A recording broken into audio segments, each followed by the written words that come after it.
Hello, beautiful people.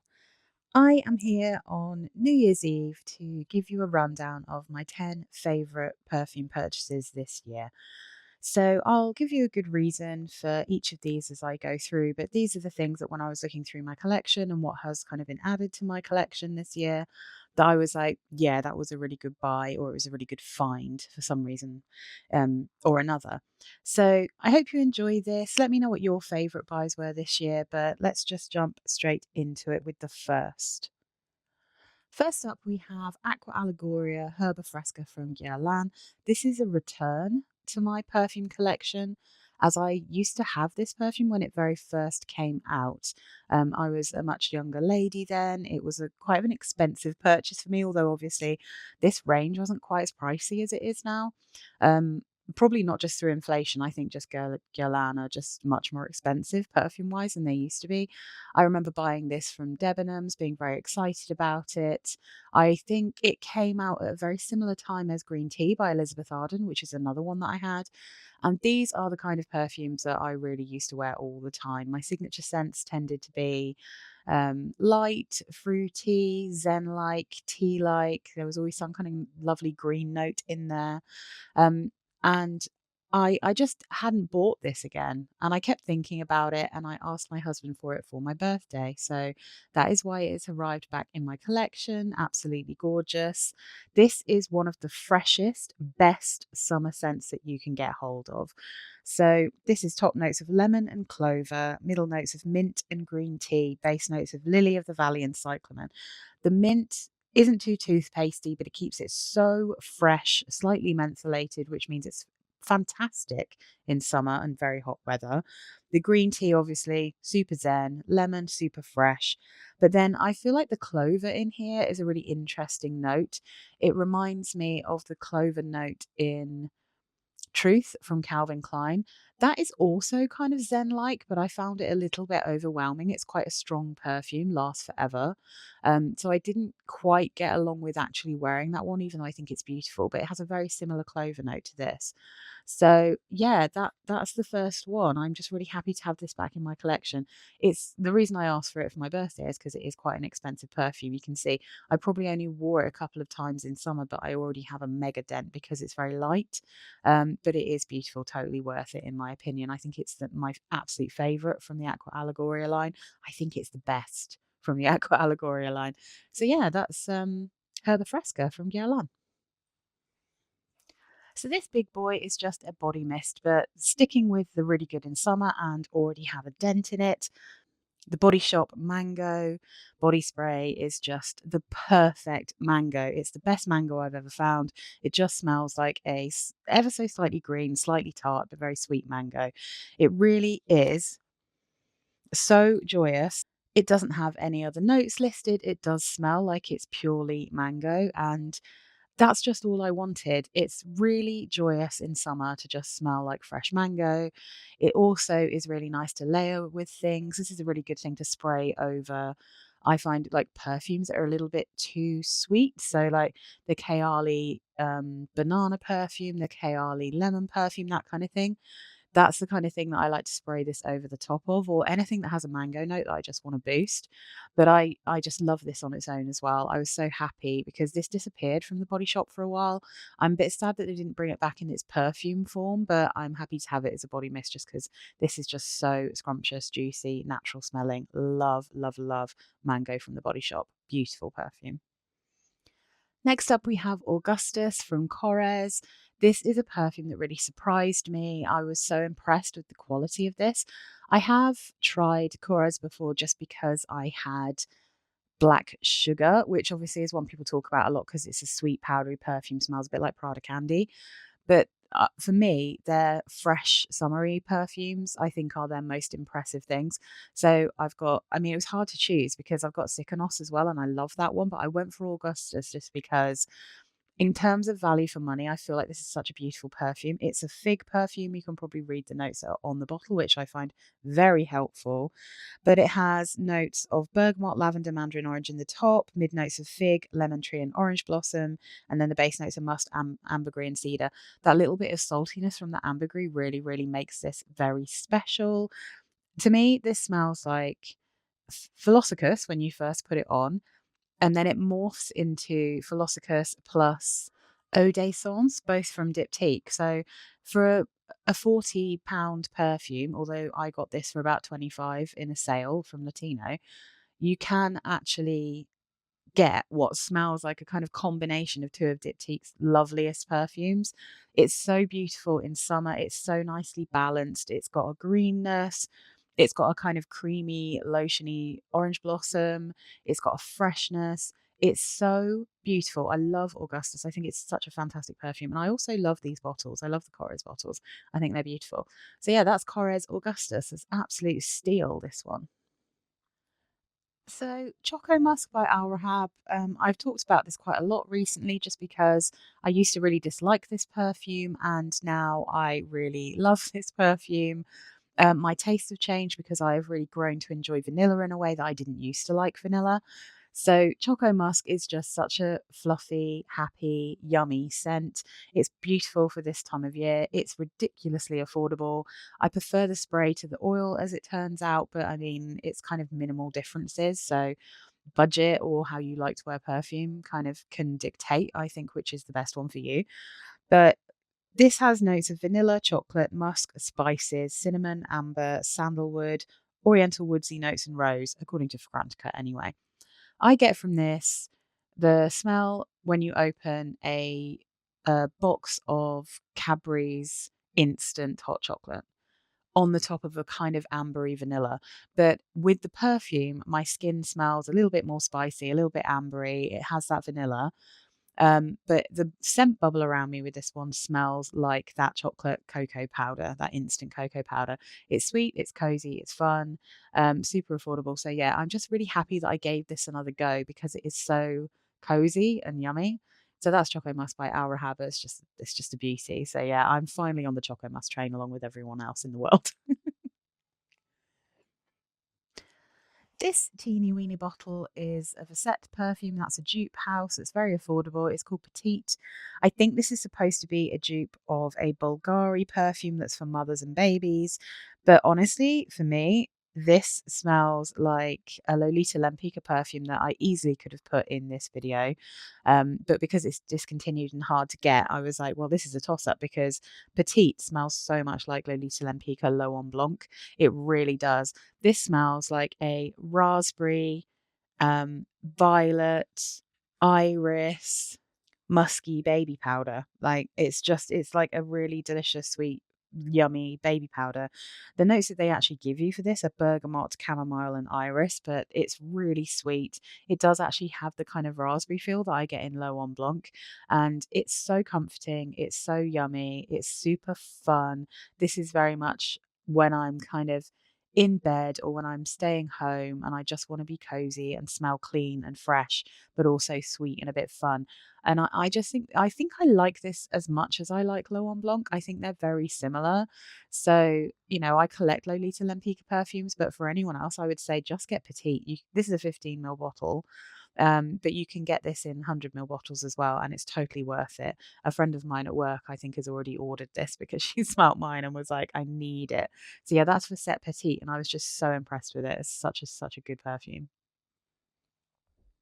Next up, we've got Forget Me Not from Victorinox, and this is a perfume that really took me by surprise because I was like, I don't know how I feel about this. It looks kind of fun. It was just a blind buy, and then it was my favorite out of the three that I tested. And there's something about the kind of spring floral feel that this gives me that I just love so much. And I think it's for me, it's like a shampooy perfume that doesn't have the literal shampoo scent in it because shampoo, really genuinely shampooy perfumes, I find a bit screechy. This is not screechy. It's perfectly fresh and sweet, but not overly sweet. It's got a brightness. It just smells like spring and blossoms. It's so pretty. It has incredible projection and it lasts a really long time and it's so affordable. So Victorinox makes really affordable perfumes. And I just couldn't believe how much I liked it. So the notes they give you are bergamot, pink pepper in the top, mid notes of forget me not and hibiscus seed, base notes angelica and cedar. And I feel like some people think this smells violety. I don't literally think it smells like violet, but it is the feel of a light spring sheer violet. I put it in the same category as the raspberry and violet perfume that I have from Ted Baker called W. That also has like apple blossom and stuff in it. And I just think they give me the same feel, except that this one has less of a sharpness to it because it doesn't actually literally have violet in it. But yeah, I mean, I think this is beautiful and I couldn't believe the quality of this. It's really, really pretty. And I think for spring, it's just so fantastic. I mean, I literally do have a tiny dent in this, which is a miracle for me when it comes to like quite a floral perfume. So yeah, that's Forget Me Not by Victorinox. And I think about it quite a lot and I'm looking forward to it being warmer weather so I can wear this one again. It's really, really pretty. So this guy, Fragrance World's Lush Cherry, is not in here because it's like my favorite perfume or it's like one of my favorite perfumes of the year in terms of like actually wearing it.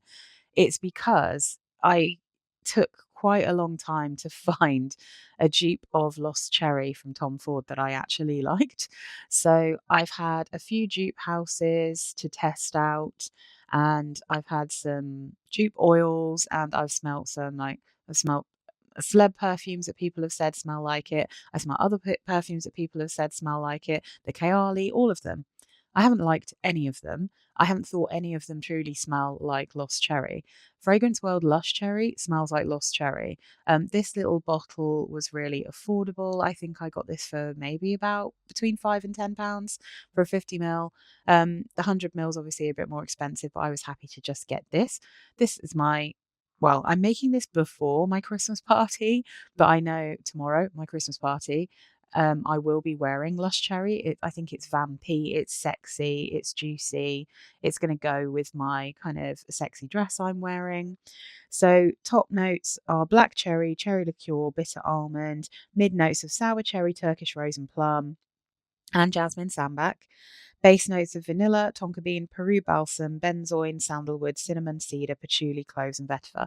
So it is sweet, but it does have that balsamic quality that the original does. It has the proper, noticeably black cherry that the original does. It has the sour cherry. It's lovely. It's like Christmas spices to me, this one. And I just am so happy that I managed to find something that I was happy with because it has been years since I first smelt Lost Cherry. And I just think that most of the things I've smelt don't quite nail the black cherry. And although the Kayali nails the black cherry, it's then like a classic Kayali. It gets all woody and weird and patchouli heavy in the base. So yeah, Lush Cherry, beautiful. Really happy with this one. So yeah, that's that. I'm just really happy to have this one. So here we have Britney Spears' Jungle Fantasy. And honestly, I could have chosen from like three fantasy perfumes because I rediscovered fantasy perfumes this year. It turns out the old fantasy ones I don't like so much. The newer fantasies, not including the newest one, which is dreadful. But before, I think it was Elizabeth Arden, was it, who had these before the company changed, who creates these perfumes. The last few perfumes and the more recent perfumes are very up my street. So, honorable mention to Blissful Fantasy, which I think is actually the best from the range in terms of quality. But I got a bit obsessed with both Sheer Fantasy and this one. But this is more unusual because it has that watermelon. And I'm so happy that I have it. It's watermelon, yuzu, violet leaf in the top, mid notes of water lily, gardenia, gustovia flower, base notes of cupcake and tonka. So for me, this one truly just is a juicy, fruity watermelon, watery. Um, it's sweet, but it's not like overwhelming. I feel like it's a nice mixture of the yuzu, but it's noticeably watermelon. And then it has that plasticky cupcake accord from the fantasy perfumes in the base, which I really, really like. I think it smells really fun. It smells really, really fresh. I had compliments on this one, and it's so good for hot weather. Like, it's one of my favorite hot weather perfumes, I reckon now. You can see because this is a big 100 ml, and I do have a little dent in this, and that's just from this summer. So yeah, I just think this is such a good perfume. I really like this. It doesn't last particularly long. Although saying that, when I got a compliment on this, I'd been wearing it for hours, and I feel like maybe I'd gone a bit anosmic to it, but my friend could smell it. So yeah, this I'm so happy to have this. I think it's great, but yeah, it was a toss up between this and Fantasy Sheer because I got a bit obsessed with that this year as well. But this is, I think, the more interesting one, you know? Now we are really getting into my top two. Um, so this is Burberry Brit, the EDT. This is a perfume, if you've been with me for a while, where you'll know that I decluttered my bottle of this because I thought the dry down reminds me so much of the EDP and I love the EDP, so why would I have both? Silly me. I would have both because I can't wear the EDP in warm weather. I find it a little bit overpowering, a little bit too sweet, a little bit too strong. So I was craving it because I love Burberry Brit EDP. And I was craving it when it was getting a bit warmer. So earlier on this year, I bought myself this 50 ml of Burberry Brit EDT. And as you can see, I've used over half the bottle. I caned it. I was obsessed. Absolutely a compliment getter, this one. Even more so actually than the EDP. People have really noticed this perfume on me. It is so fresh and delicious while still being sweet. It has the heart and soul and the profile of the original EDP, but it's just brighter, fresher, a bit more juicy. I'd say this is more sugary but less vanillic. So it's kind of equal levels of sweet, but it's a different kind of sweet. So the top notes here are green almond, lime, pear, and lemongrass. Mid notes are almond, sugar, and peony. Base notes of vanilla, mahogany, and amber. And it's, I mean, the reason I've got through so much of this is you do want to respray it quite a lot, or at least I do. I'm not really sure if I need to, but I do it anyway because I'm obsessed. The lemongrass makes this a little bit more interesting, I think, in terms of it's not quite unisex, but I do feel like I wouldn't necessarily blink an eye at a man wearing this, even though it would be very, very sweet.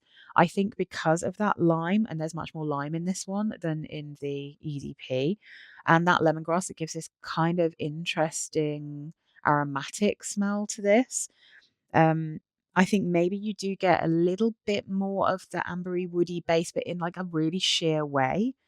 So yeah, I mean, I still get the almond, I get a lot of the sugar, I get the pear. It's a juicy, lovely pear. I am obsessed and I absolutely love Brit in general, but I really, as you can see, have hammered through the EDT. So yeah, I'm just so happy to have this back. I actually have a backup bottle of a tester bottle when I saw it for a good price of 100 ml of this because I feel like by the end of summer 2026, I'll have finished this one. Or maybe I'll get down to the dregs and this will just be the one that I chuck in my bag. I might even keep it at work because I wear it so often. So yeah, absolutely love it, obsessed with it, can't get enough of it. Just such a good perfume. So that's Burberry Brit EDT. Absolutely love it. So guys, here we have my favorite perfume I've added to my collection this year, and I can't lie, I'm sorry it's discontinued. This is Lolita Lempicka Fleur Defendu. As you can see, this is a 100 ml bottle. I haven't actually had it for that long, but I've worn it enough that even on Fragrantica, it's my top worn perfume this year. But Lolita Lempicka Fleur Defendu is, I think, my favorite ever Lolita Lempicka, and I have maybe, I don't know, 10, 15 Lolita Lempickas. And I think probably I have at least 8 of them that are in the general profile of the original Lolita Lempicka, which this one is. But it's so wearable at any time. It is just so delicious. I'll explain why. The top notes of Fleur Defendu are mimosa, wormwood, strawberry leaf, and stem greens. The mid notes are violet, anise, peony, and iris. The base notes are almond, cherry, and musk. So obviously, from the mid notes down, this is pretty similar to the original Lolita Lempicka in terms of what it has in it, and also very similar to the EDT formulation, which is also sadly discontinued. They really need to bring these back because absolutely magical. But because of the mimosa, this is lighter, fluffier, smells like spring. And weirdly to me, the strawberry leaf is coming across less like strawberry and more like apple. Like it smells like an orchard. It smells like a mimosa orchard on top of a sheared out version of Lolita Lempicka Le Parfum. So I would say I also have the EDT, and although the EDT is not quite as sweet and fluffy as this one, it doesn't have that orchardy mimosa, but it does have the sheared out Lolita Lempicka that's underneath this, and you can get that quite easily. If you're interested in this one, I have seen it both on Vintage UK and eBay UK, people selling older bottles of it. It's lasted amazingly well. I bought myself a 100 ml backup of this because I know I will get through this. And if I'm ever without it, I will be frankly devastated because I'm that much in love with this. I wore it literally yesterday. It's something I often put on when I'm not really sure what to wear nowadays because I just find it so comforting, so happy.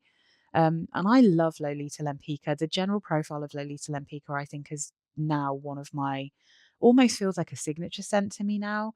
And I have lots of different versions of it. So yeah, but this is the thing this year that has made me so happy. Like I'm so in love with Fleur Defendu. It's my absolute favorite from any of the Lolita Lempickas. And yeah, so I had to be honest with you. And I mean, look at this bottle. Come on. This yellow with the yellow stem. Oh, it's magic. So yeah, thanks for watching, guys. This is basically a little kind of highlights of the year. I do think that this and Burberry Brit have made the biggest impression on me, and probably actually, to be honest, the a couple of Britney Spears as well. I have really loved wearing them, and happily for me, Burberry Brit's relatively affordable, especially the EDT, and also, Britney Spears, absolutely wonderful perfumes. Like they're so affordable. So thank you so much for watching me this year. I really appreciate it. This is a special video for my subscribers to say thank you for supporting me all this year. Thank you for talking to me, for engaging with me. And yeah, I will be back in the new year. I hope you all have a beautiful New Year's Eve. See you on the other side.